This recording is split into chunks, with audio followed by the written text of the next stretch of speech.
So my fondest memories of vegetables. Alright.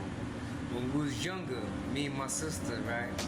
My mom's, she had this routine, like after we eat, then we get something to drink, you know what I mean? So, this one night in particular, we was done. She brought us this thick looking red type juice. We like, what the hell's this? She like, oh, that's tomato juice. We looked at each other.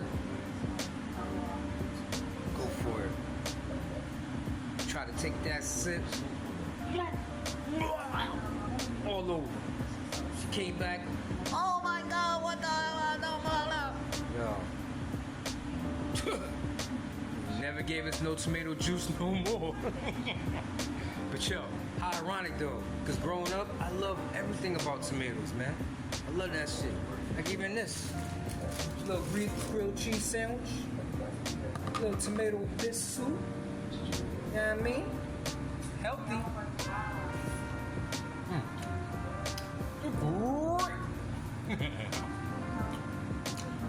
This is Chef JT. My fondest memories.